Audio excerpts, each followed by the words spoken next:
Magnitude of sum of two vector, यानी कि अगर मैं ऐसा करूं a vector plus b vector और इसका मैग्नीट्यूड आगे क्या बोल रहा है, is equal to the magnitude of difference of the two vector, यानी कि डिफरेंस ऑफ टू वेक्टर और उसका मैग्नीट्यूड, यानी कि इसका मैग्नीट्यूड और इसका मैग्नीट्यूड जो है इक्वल है।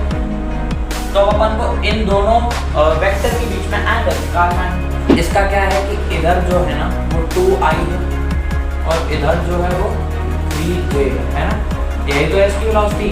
तो प्रोजेक्टाइल में बिफोर हिटिंग ग्राउंड, ये बिफोर हिटिंग ग्राउंड भी तो पूछ रहा है, तो बिफोर हिटिंग ग्राउंड सेम रहेगी x एक्सिस में, तो यानी कि ये जो वेलोसिटी होगी इधर वो तो 2i ही होगी, लेकिन जो नीचे वेलोसिटी होगी वो इसकी उल्टी हो जाएगी ना, है ना, तो ये -3j हो जाएगा।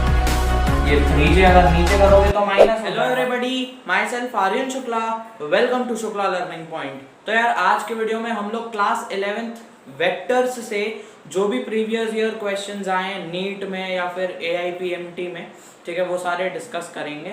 तो सबसे पहला क्वेश्चन है, ये तो मैं आया था 2010 ईयर 2010 में आया था ये क्वेश्चन, ठीक है।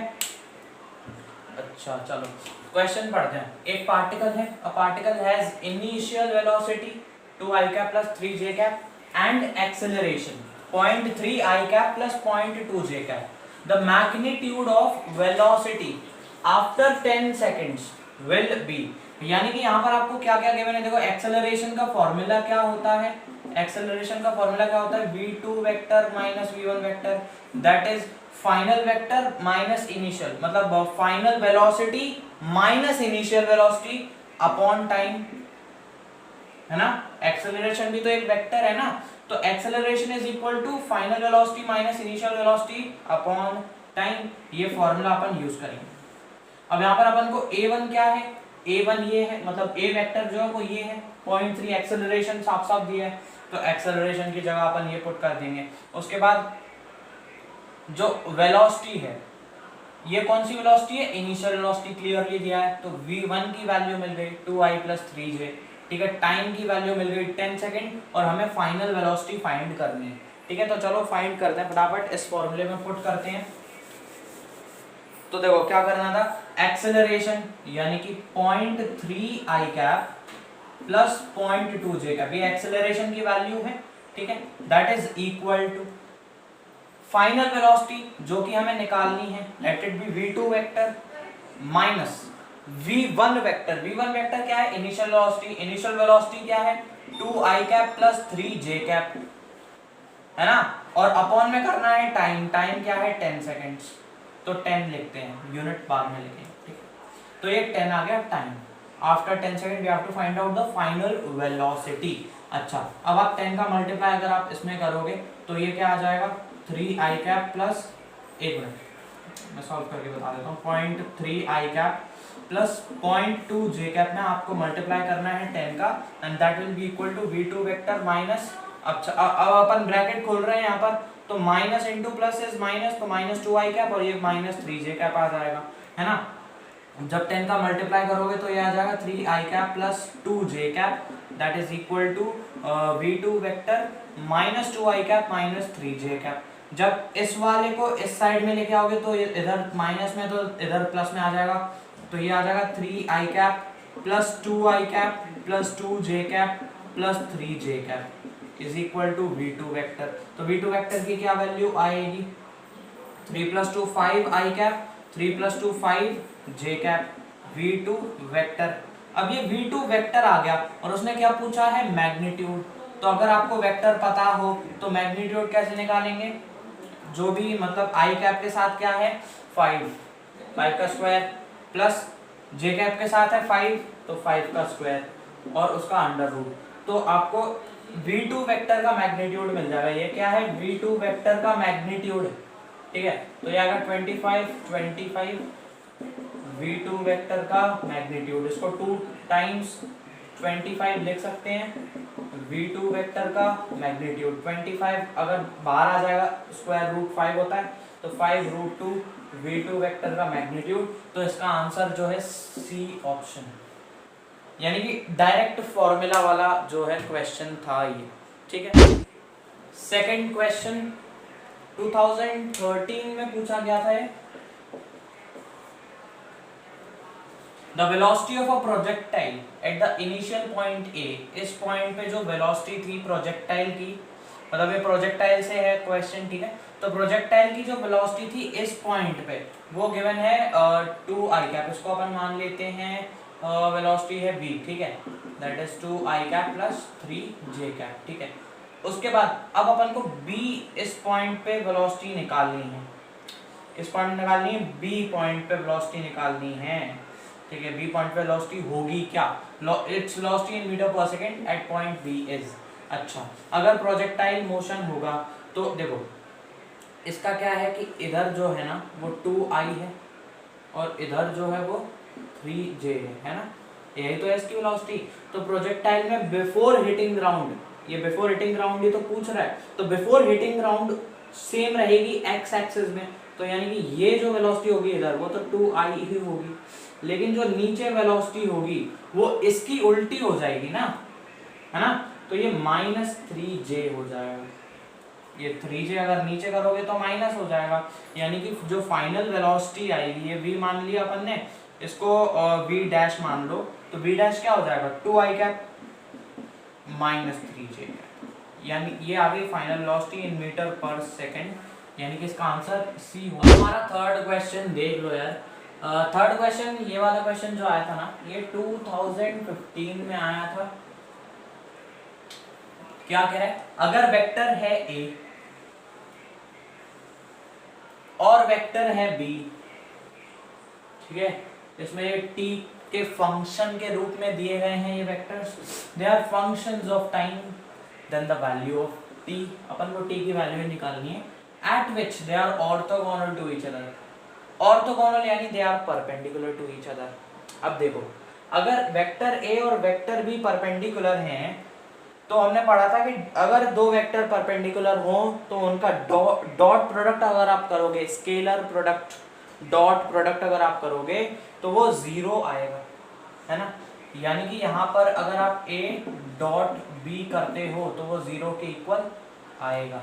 इस केस में क्या होगा, a डॉट b, देखो इसका मल्टीप्लाई बाय 2, है ना, प्लस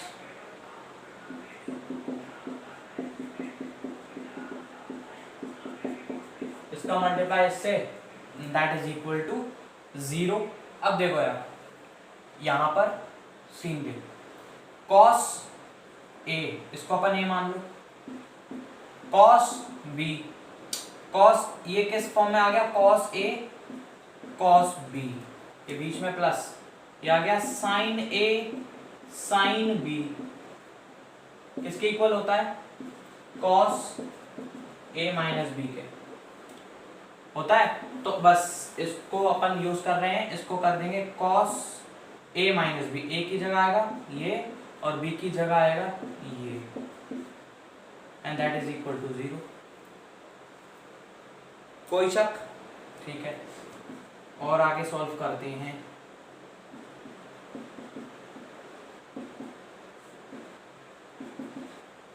जीरो ये आ जाएगा अपना 0। तो ये जो पूरा इक्वेशन है, ये मतलब इसको अपन थीटा लेके चल रहे हैं, इसको मान लो थीटा, थीटा की वैल्यू है ये, ठीक है, theta is equal to WT/2। तो cos थीटा 0 कब होगा, जब थीटा 90 होगा। अब थीटा की जगह ये लिख दो, ये देखो यहाँ पे सॉल्व कर रहा हूँ, by2 इज इक्वल टू 90। अच्छा 90 को क्या अपन ऐसे भी लिख सकते हैं 180/2, यानी कि 180 को π/2, है ना, तो 2 से 2 कैंसिल हो गया, तो t की वैल्यू क्या आएगी π/this, यानी कि D option is the correct answer for. और इसके बाद हमारा लास्ट क्वेश्चन है, फोर्थ क्वेश्चन, जो कि 2016 में पूछा गया था। 2016। अभी अपन ने 2015 वाला किया था, अच्छा क्वेश्चन था पिछला वाला, ठीक है। अब इसको देख लो, ये बहुत सिंपल क्वेश्चन है। यहाँ पर मैंने अभी ऑप्शंस नहीं लिखे हैं, अपन बिना ऑप्शन के आंसर निकालेंगे, ठीक है। देखो क्या गिवन है, if the magnitude of sum of two vector, क्या दिया है, magnitude of sum of two vector, दो वेक्टर है, मान लो एक वेक्टर है ए, ठीक है, और एक वेक्टर है बी, जस्ट अज्यूम तो अपन कर सकते हैं। अब क्या दिया है, magnitude of sum of two vector, यानी कि अगर मैं ऐसा करूं A vector plus B vector और इसका मैग्नीट्यूड, आगे क्या बोल रहा है, is equal to the magnitude of difference of the two vector, यानी कि डिफरेंस ऑफ टू वेक्टर और उसका मैग्नीट्यूड, यानी कि इसका मैग्नीट्यूड और इसका मैग्नीट्यूड जो है इक्वल है। तो अब अपन को इन दोनों वेक्टर के बीच में एंगल निकालना है। अब क्या करें, अरे देखो यार, जस्ट फॉर्मूले लगाना है बस। अच्छा, a प्लस बी क्या आता था, रिजल्टेंट, एक रिजल्टेंट ही तो आएगा कोई ना कोई, तो उसका फॉर्मूला क्या था, a square plus B square plus 2ab cos theta, है ना, और under root, that is equal to a minus B. अगर आप करोगे दो वेक्टर सब्ट्रैक्ट तो क्या फॉर्मूला आएगा, a square plus B square minus 2ab cos theta under root.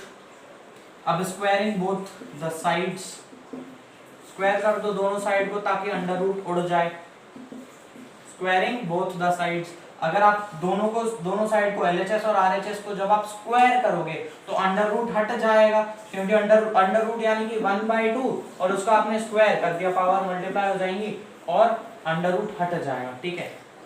चलो, तो इसके बाद अगर स्क्वायर कर दोगे तो फिर क्या आ जाएगा, a square plus B square plus 2ab cos theta and that will be equal to a square plus B square minus 2ab cos theta. अच्छा भाई, ठीक है भाई। अब देखो सुनो, a स्क्वायर बी स्क्वायर और a square B square cancel हो गए। अब ये 2ab cos थीटा और ये इधर आके आ जाएगा 4ab cos थीटा, है ना, 4ab cos थीटा, और इधर बचेगा 0, इधर कुछ नहीं बचा ना, तो 4ab cos थीटा 0 आ गया। यानी कि अगर आप इस पूरे 4ab को इधर ले जाओगे तो cos थीटा, 4ab को इधर ले जाओगे, ठीक है, तो ये भी 0 आ जाएगा, है ना, 0 आ जाएगा। तो अब cos थीटा 0 यानी कि थीटा 90। तो यहाँ पर हमारे क्वेश्चंस होते हैं समाप्त, previous year questions for vectors. इतने ही थे यार, ठीक है। तो मिलते हैं अगले वीडियो में, तब तक के लिए गुड बाय।